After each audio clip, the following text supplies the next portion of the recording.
Isang mapagpalang araw po sa lahat ng aking mga kababayan, higit sa lahat ang mga kababayan natin na nasa ibayong dagat na patuloy na sumusubaybay sa ubandeño.com.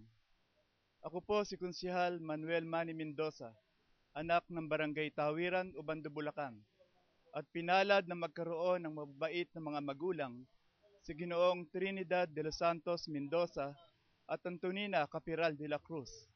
Nagkaroon din po ako ng mabait at mapagmahal na may bahay sa katauhan ni Ginang Adorasyon San Miguel Ramos at pinalad na magkaroon ng 3 anak na lalaki, si Raymond, si Raymark at si Rainiel. Akin po ang pagkakataon na pasalamatan ang lahat ng aking mga kababayan na patuloy po na sumusuporta at tumutulong sa inyong abang lingkod. At ngayon po'y nasa pangatlong pagkakataon ang aking iniaahin sa ating mga mamamayan upang ipagpatuloy ko ang aking nasimulang gampanin. Sa katanungan po, bakit ako ang pagkakalooban ng sagradong boto? Sa tingin ko po, ay nagawa ko na po ang gampanin sa una at pangalawang termino ng aking paglilingkod. At ngayon nga po ako ay naghahain ng pangatlong paglilingkod na may takot at pagmamahal sa Diyos, sa bayan at sa ating lahat na mamamayan sa bayan ng Ubando. Ipagpapatuloy ko po ang pagtulong sa ating mga mamamayan. Inahalin tulad ko na ako ang paa at kamay ng marami nating mga kababayan na gustong lumapit at maabot ang kanilang pangangailangan sa ating pamayanan. Magiging mata ng ating mga kababayan na gustong masaksihan ang nagaganap sa ating pamahalaan. Maging tainga ng marami nating mga kababayan na gustong marinig ang nagaganap sa ating pamayanan. Kaagapay ng mga katandaan sa kanilang pagtungo sa pamahalaang bayan upang humingi ng tulong para sa kanilang kapakanan. Gabay at patnugot ng ating mga kabataan ng hangarin ay magkaroon ng pagbabago tungo sa magandang kinabukasan. Kaya po, muli po akong kumakatok sa inyong ginintoong mga puso upang humingi ng tulong at suporta para po sa nalalapit na halalan.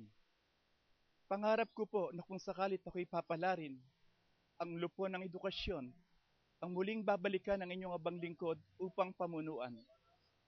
Sapagkat naniniwala po ako na ang tamang edukasyon, ang tamang solusyon sa pagbabago ng ating buhay. At pangarap ko po, at gusto kong maging pangarap ng lahat, na ang tanging edukasyon, ang kayamanang ating maiiwan sa ating mga anak, na hindi po kayang bilhin ng anumang salapi at hindi po mananakaw sa ating mga mahal na mga anak. Kaya po sa lahat ng mga magulang na alam kong nanonood at nakikinig, sana po itaguyod natin ang ating mga anak sa gawin ng pag-aaral. Huwag po nating maging dahilan ang kahirapan. Bagkus ang kahirapan ang gawin nating inspirasyon upang ating mapagtiisan, mapagsikapan, na mapag-aralan, mapag-aral ang ating mga anak.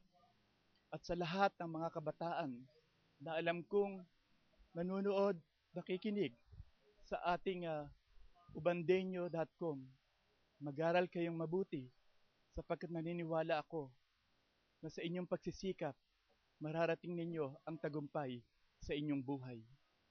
Kaya minamahal kong mga kababayan, sana po pagkalooban po ninyo ako ng inyong pagtitiwala at pagboto sa darating na halalan. At ang magiging tagumpay ni Konsehal Manny ay ihahandog ko sa inyo ng buong puso at buong pagmamahal. Sa bandang huli po, sana po manatili tayong nagkakaisa at naniniwalang may bukas pa para sa ating lahat. Manny Mendoza po, number 27 sa balota. Maraming salamat po.